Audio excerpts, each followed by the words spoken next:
Versteeg was credited with the goal. There was some thought that might go to Peter Regan, but it was Versteeg unassisted, 158 into period number one. No scoring for the rest of that period. It was a tightly contested first period as well. The Blackhawks were outshot 9-8 in that first period.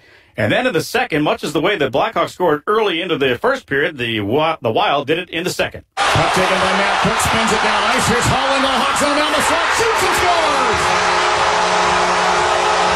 Eric Halla, who leads the Wild in playoff scoring in this series, adds another one. That's his third goal of this series, and he ties the score at 1.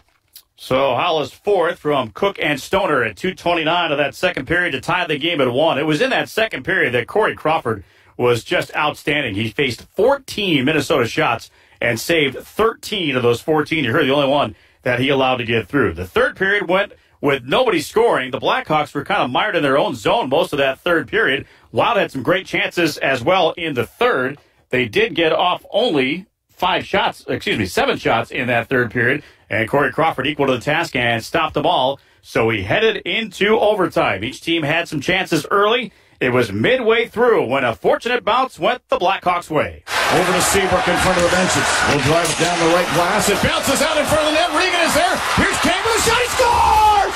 Patrick Kane wins this series in overtime. Kane on the doorstep with a backhand shot. Ends up in the back of the Wild net. And the Blackhawks have won this playoff series 4-2.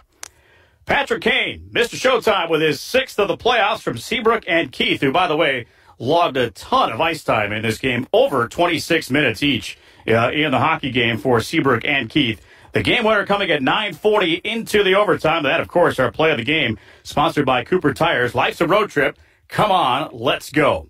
Well, we mentioned the fact that Corey Crawford had to stand on his head. He did so through the first 3 periods and through regulation. He had to do it again in the overtime. And this is our save of the game, brought to you by the United Association of Union Plumbers, Fitters, Welders, and Service Technicians. Ballard the other way over the Hawk line, down the right wing to the circle, shoots! Save is made by Crawford with the body. Cook was at the top of the crease. Now Halafel on the fire. Knocked out by Crawford with a glove. Caller from the right circle fires. That deflects off a skate and out to the blue line. Bickle pushes at the center ice, forcing the Wild to regroup. And Corey Crawford again keeping his team in the game, and moments later they would win it and score that game-winning goal by Patrick Kane to send the Blackhawks to the Western Conference Finals for the second straight year. They will either face Anaheim or Los Angeles as they get ready for Game 6 of their series tomorrow. That'll be back in Los Angeles at the Staples Center as the Anaheim Ducks have the 3-2 lead in that best-of-7 series. Anaheim holding home serve for the first time in that series.